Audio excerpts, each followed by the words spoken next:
Hi everyone, this is Charmander, and in this video, I am starting a new series on hero progression strategy guide, and I'm going to be covering the different troop-specific players as well as their spending level. I'm going to start off with the range main players, and I'm going to be covering free-to-play range mains as well as low-spend range mains, mid-spend range mains, and finally, I will be covering Dolphin and Whale spend range main players. I'll be combining Dolphin and Whale because their build strategy will be quite similar, although Dolphins will have a lower budget than Whales, but regardless, their trajectory would look very similar. With that being said, I will first start off this video with free-to-play range main players, and I do recommend watching my ultimate guide to succeeding as a free-to-play player first, and the ultimate guide to progressing in Doomsday Last Survivor from early to mid-game to late game to give you a baseline on how progressing your account works in this game. Other important videos to watch for free-to-play players specifically, that is of range main, is the range field hero pairs and the updated range hero tier list. This is going to be a very realistic hero guide for free-to-play range field players. Free-to-play range players are not likely to become rally or garrison captains. They could potentially do counter rally after playing for a year and a half, but because of the limitation in their budget, field is the go-to place for free-to-play range main players. When I do cover the other spending guides, starting from mid-spend, Dolphin, and Whale, I will be creating even more specialized guides for those spend players. With that being said, in this video, I'm going to be covering all the different aspects of building up your heroes, starting from the most important to the least important. So the areas I'm going to be covering in this video is going to be heroes that you need to get. Next, I'm going to be covering armaments, then workshop, then beasts, then equipment, then refining, then parts. Outside of that, I'll also be covering approaching PvP events. And if you are in an alliance that gives you gold, I will also talk about how to spend those alliance gold. With that being said, the most important thing is picking the correct heroes to develop when you are a free-to-play range main player. The two most important field range heroes to pick as of right now, if you are a free-to-play range main player, is going to be Sophie first, which you can get from Lucky Roulette, and the second hero is going to be Julia. These two together is the single most powerful field range pairs in the game available right now. Other heroes that you will eventually work and get would be Ethan from Top Commander. So basically, you're going to save up your resources, drop it during Top Commander, and you're going to get Ethan shards. The next hero on the list is going to be Lewis, which you can get at the police station, followed by Nora, who you can get free shards in the game and eventually awaken for free. There's also Lynn that you can get for free from the black market event, so it would be easy for you to unlock her, followed by Nakano, who is a police station hero. Granted, she's not very strong, but at least she's free and you can get her. There's also Bianca, who is a leader hero that you can pair up eventually in your range squad, and you can get her for free in the Value Lotto event. If you finish awakening Ethan, you can also get Bard, which you can get from Top Commander, and he's going to be the second focus for free-to-play range players that wants to get a hero from Top Commander. And last but not least, Claude is going to be a hero that you want to get. At the moment, he is not free to get, but eventually I do believe that he will be available for free in some sort of event, and most likely it's going to cost him gems for you to get him, and he would be, I would say, the 10th hero that you would focus on getting as a free-to-play player. I do want to mention that you want to get to VIP 13 as fast as possible. That way you can get 3 legendary hero fragments per day. So do go use your gems during the gem rebate event to get additional legendary hero fragments while boosting up your VIP. Most likely in this game, your first year, it's going to be slow moving, and by the end of your first year of playing this game, hopefully you have Sophie and Julia both awaken. So that's a more realistic expectation of which heroes you're going to end up awakening in your first year of playing this game. Can you awaken 3 heroes? It's possible, and it's most likely going to be Nora, as it's free for you to get her. Now, because you are free to play, you're not likely to keep any of your extra armaments, so you need to break them all down, and as a result, you're probably only going to have 1 hero in your first year that has armaments. The other one are not going to have armaments. There's really no good options because of lack of armaments for your first year of hero pairs. I would say you're most likely to use Ethan and Lewis together because you can get Lewis shards for free in the police station, and for every top commander, you're gonna slowly get free Ethan shards. So those two would be partially leveled up, and then they would have some utility. In your first year, you're most likely also to use a combination of Nora and Nakano just because you get their shards for free also in the police station. Again, they're not going to be the best, but at least they're for free and they are available. In the distant future, you might be able to use Lynn as well as Claude together, as they are an excellent pair, but it's gonna take you quite a long time. And last but not least, you might have a Bard and Bianca combo, again, even further down into the future as your fifth squad. As mentioned, this is gonna take a very, very long time for free to play players. And most likely, you're mainly gonna have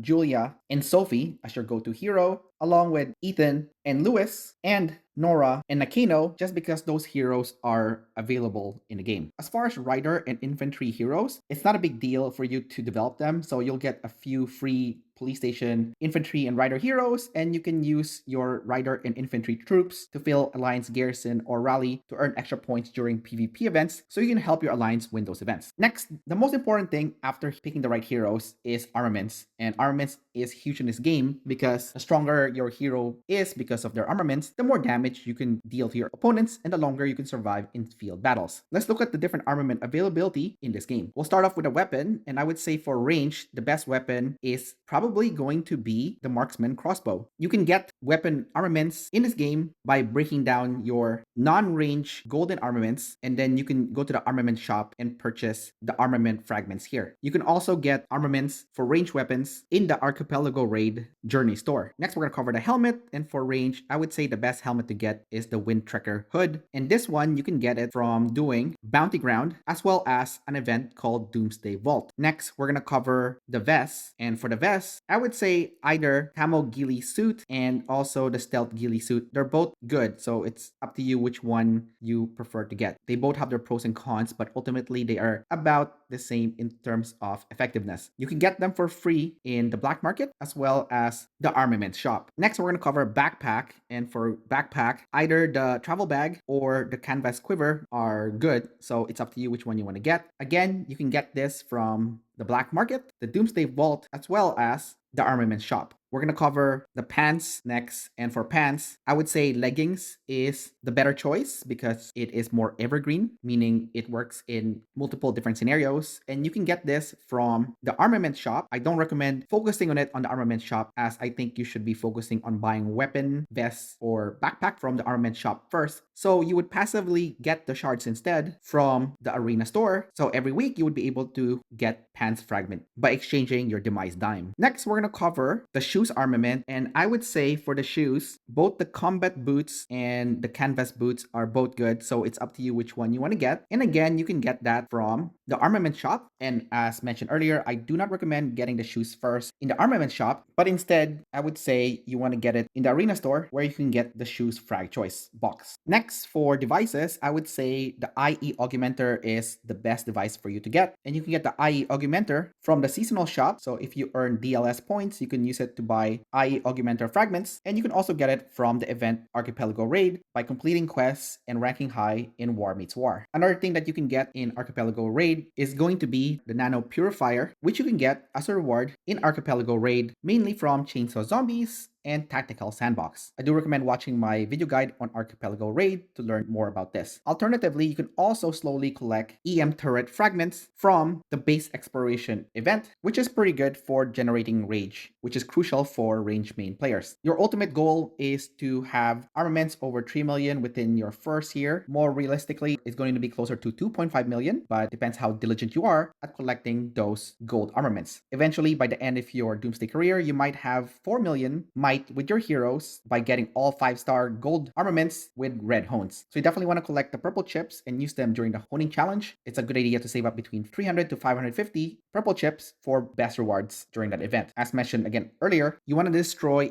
any non-range armaments so you can collect metal shards that you can use to purchase armaments in the armament shop. You need to be hyper focused because you're free to play, so you don't have the luxury to have multiple armaments right off the bat. After you complete your first squad with 5-star armaments, then it's probably better to get purple armaments for your other range squad, just so you have multiple range squad available on the field. Next, we're going to cover workshop because this is the second most important thing when it comes to building your heroes. And for workshop, you want to get T3 blueprints from events, which usually comes from the merit chest. So as you can see, you can get T3 blueprints here. Make sure you ask your alliance R4, R5 on how you could qualify to get this merit boxes that contains T3 blueprints. If your alliance gives you free gold, it's also a good idea to purchase some of the ultimate device so that you can get T3 blueprints there. You want to focus on the light fire control for ranged squad attack, and the light protection for the ranged squad defense, as well as increasing your squad firepower. For the other workshop devices, the T2 blueprints is good enough, which you can obtain from the radar station, and it's going to cost you 3,000 bottle caps to buy 100 T2 blueprints. After the workshop, the next most important thing is going to be the beast, and I'm not going to lie to you, beast is the least knowledgeable I am when it comes to aspects of this game. So I'm only going to be able to provide you limited knowledge based on what I know, and once I have a thorough knowledge of how beast works, I will make a more thorough video on this. From my understanding, beast is very similar to armaments, so as you can see, beast has their own might, kind of like hero might.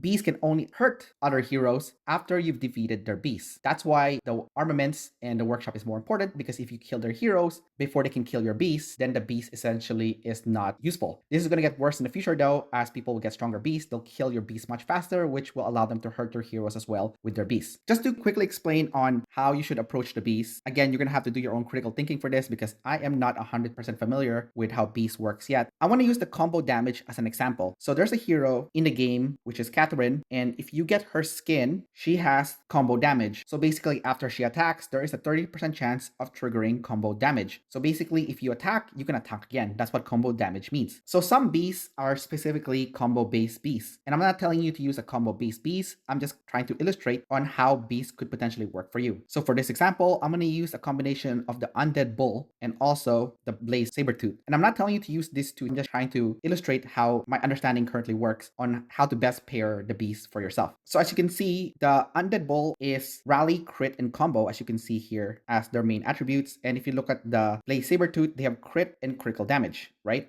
And then on the right hand side, you can see all the different attributes with combo, crit, and counter. So the higher those figures are, the more likely they will fire. Now, if we click max on the top right hand corner, we can see kind of like a more clear picture on how this potentially could work. So as you can see, this Undead Bull has very high combo special attributes, meaning there's a high chance that this Undead Bull can fire off combo. And when he fires off a combo, guess what happens? It can trigger Iron Hooves, because this skill can be triggered by counterattacks or combos. And what happens when this gets triggered is it gets plus 60 for combo, meaning the chances of firing combo is even higher. When you're doing a rally, then there's also a higher chance of doing combo and critical damage. Now, what happens is if you have the Blaze Sabertooth as an assistant, as you can see here, the second skill, Blaze Swipes, if this is a support hero, this skill can be triggered by counterattacks or combo. So again, triggered by combo, right? And basically, when this is triggered, when the active skill deals critical hit, deals follow-up damage with a skill multiplier of 236% and has a 100% chance for plus 100 crit the next time the active skill is used. So basically what this means is when your beast uses combo, then this beast will then increase their crit by 100, meaning there's a higher chance that a crit can fire. And also this beast will do a follow-up damage, meaning it's going to do an extra damage as well. And if you're doing the rally on a hero that has a shield, there's also a 10% chance that the crit value can potentially increase by 50. Also, when the leader uses a skill, the crit increases by plus 150 for 3 seconds. If a critical hit is dealt during this time, has a 50% chance to grant additional crit damage by 26%. So as you can see, this is going to allow this Blaze Sabertooth to really pump up this two beasts pairs opportunity to deal critical damage. It's then going to bounce back to the Undead Bull, where if you look at Iron Hooves again, when this attack deals a critical hit, gains combo plus 60 for 3 seconds. So what this means is now there's a higher chance that the Iron Hooves will even fire because there's a higher chance you can now hit a critical hit, meaning you can do combo again. So as you can see, it's bouncing back and forth,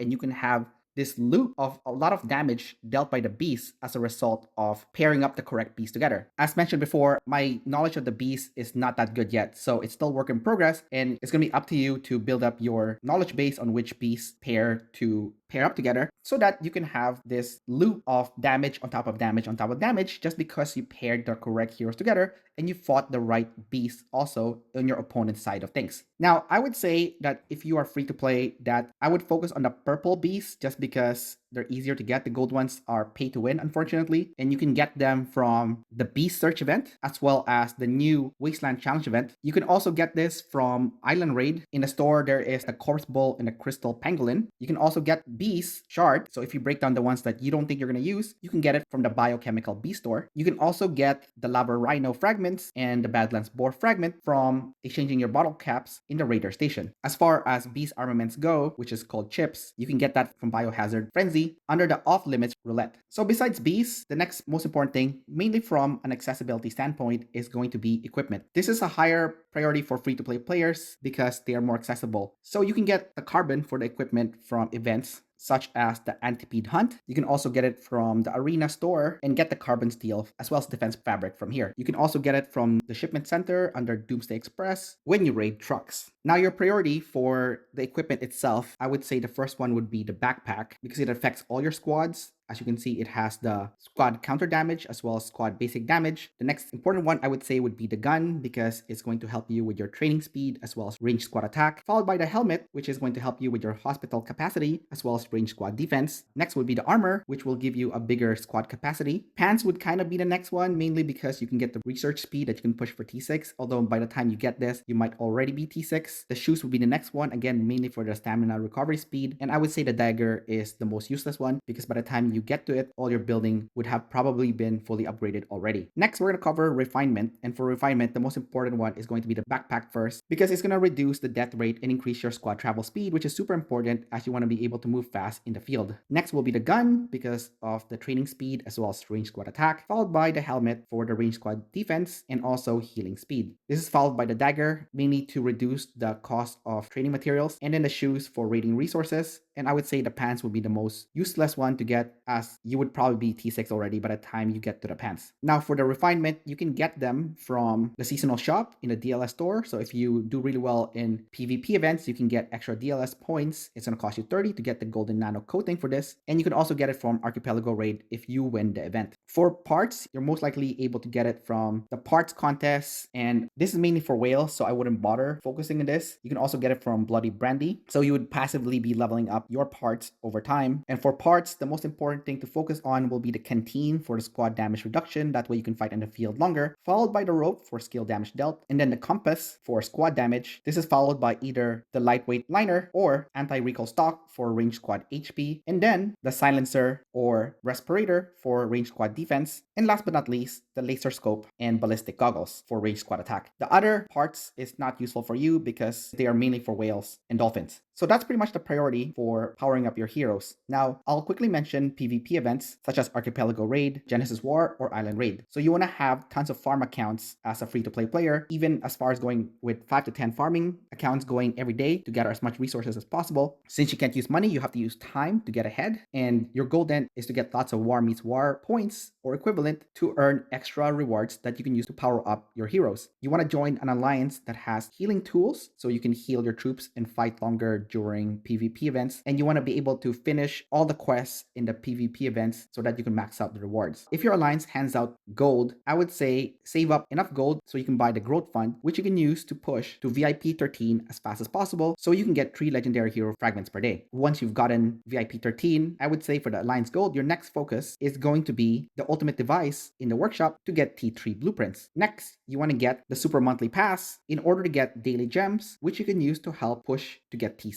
Another good one is going to be the Mega Armament sale, and I'm mainly talking about the silver gift voucher, which will help you get armaments faster to power up your heroes. And if you still have extra gold, you can get the Mad Racer for Dicky Z4, which is good for range players. So that's about it for the best way to progress as a free-to-play range main hero in Doomsday Last Survivor. Again, your role is mainly going to be in field, as you're not likely to become the rally or garrison captain. You can still do quite well if you play smart and you follow this guide in helping you get ahead much faster in this game. In the next video, I'm going to be covering low spend range main field players, so stay tuned for that. Otherwise, don't forget to like and subscribe, and I will see you next time. Bye-bye.